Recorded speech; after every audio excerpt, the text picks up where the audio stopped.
So, it's your first time playing Alien. You lucky, lucky person, you. It is such a good game. You're going to have a ball. And all you have to do is survive. What could be easier? Well, in this game, that might be trickier than you think.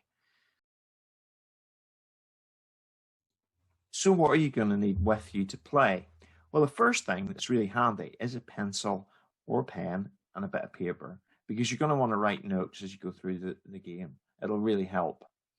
The second thing in this game, an Alien RPG, is a bundle of dice. Now, the dice, I would normally suggest between 8 to 10 dice of two different colours. So say 8 to 10 dice red and 8 to 10 dice yellow. That's a lot of dice. But one of the great things about this game is it's all using D6s. It's all using six-sided dice. In other words, what most people call dice. In the role-playing community, there's lots of different sided dice that are used.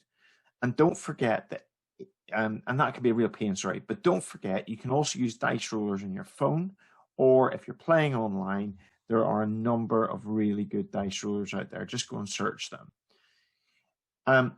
This game is dice heavy. There is quite a lot of them, so you might want to source those in a bit of time. But six-sided dice are really cheap, and you can pick them up, a whole bundle of them, quite cheaply on Amazon and other websites.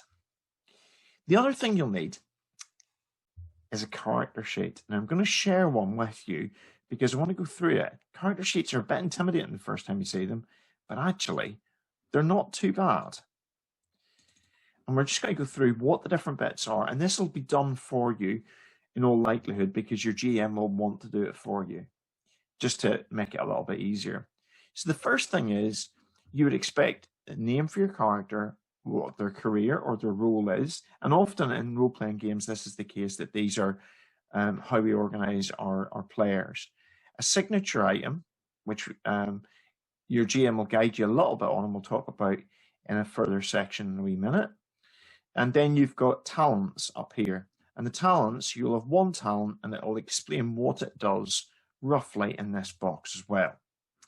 This is an important one, your stress level. Be prepared for this. And actually, if you can use a pencil there, it'll be really good, okay? Health will be important too. Radiation probably won't count a feature in a one shot.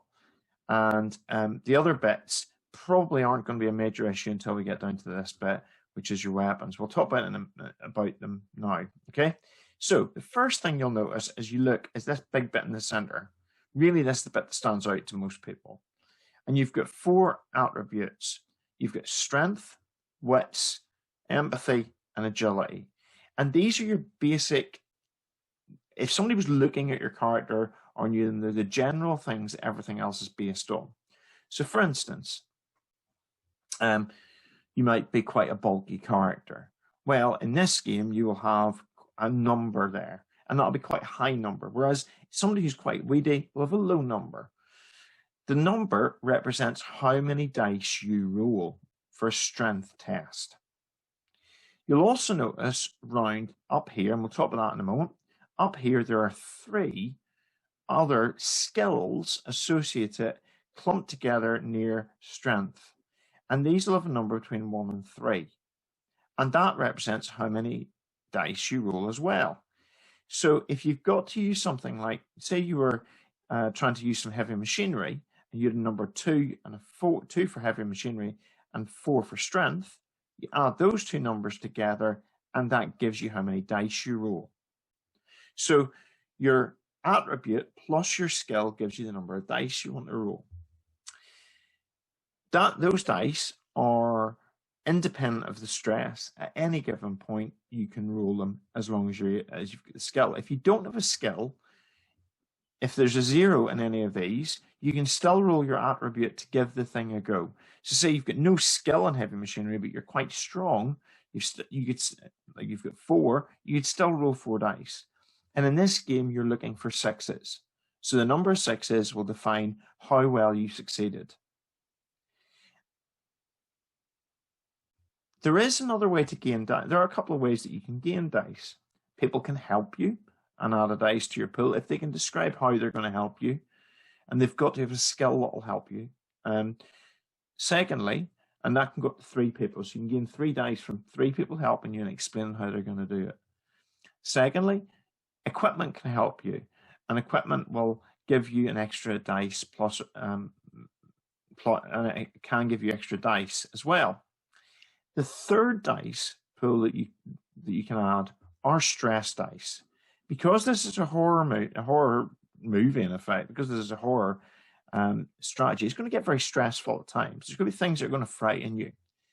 And basically, what you do is, as you get more frightened, we all know that stress and adrenaline help us to function a little bit sharper and do a little bit better sometimes.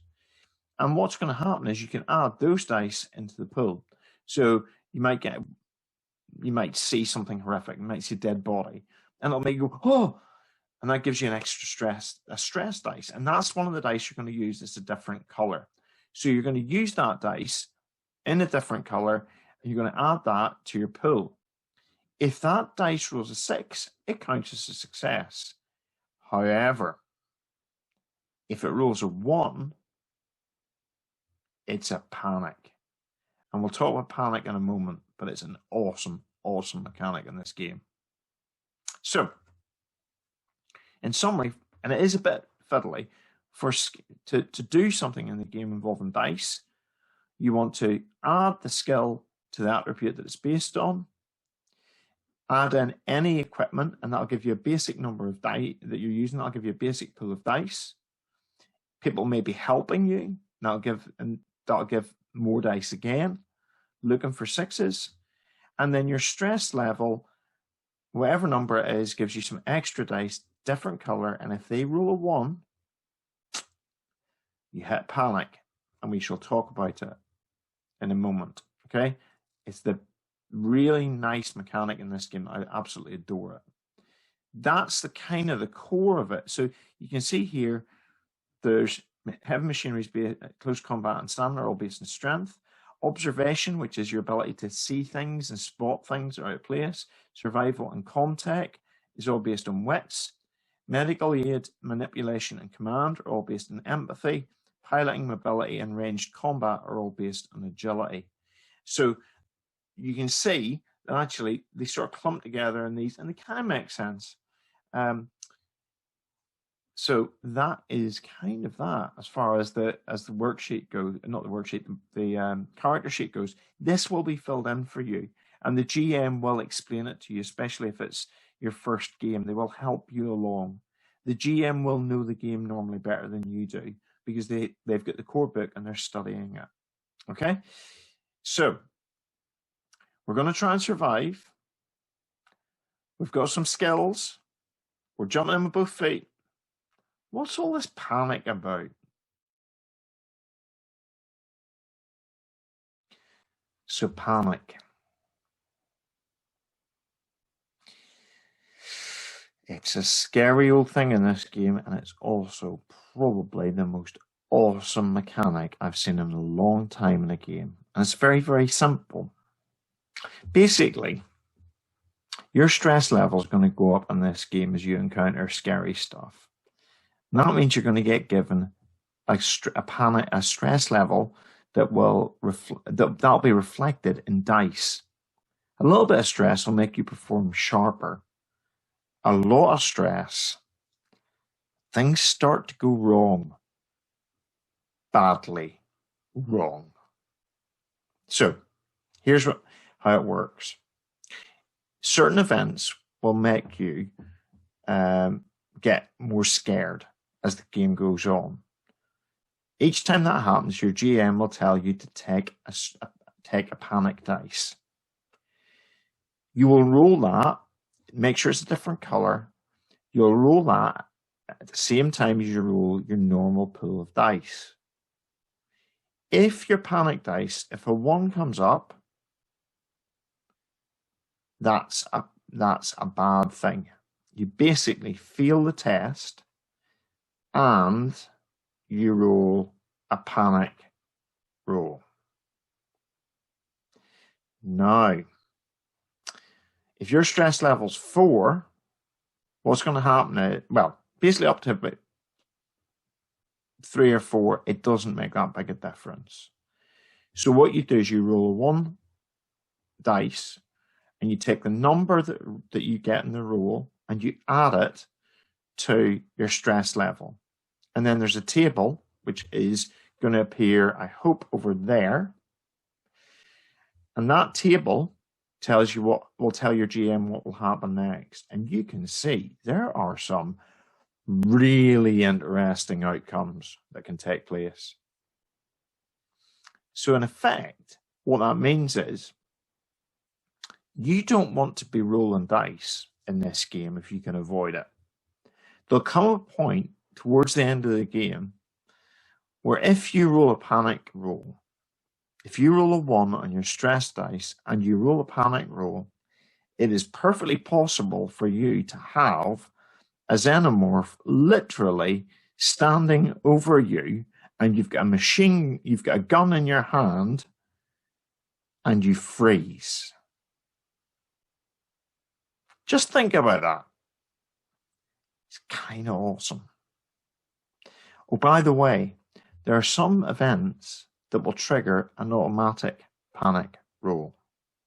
And some things that your friends may do in your party that will trigger a wave of panic across the whole group. This is kind of awesome when it happens and kind of fun. So, my advice, don't roll unless you need to in this game. It's kind of cool and it's kind of brilliant and it's really, really smart. So that's my introduction to basically the core of Alien RPG. There are other bits. There are loads of other bits that you can play it as a campaign. You can play it as a cinematic. Where one shot's going to be cinematic, and it's a good experience. You'll enjoy it. But jump in with both feet. It's great fun. It's a really nice system, and it's one of the few times that if you survive, you go, "Yay, I survived! That was kind of cool." Don't expect to live all the way through, and you'll be fine. Enjoy.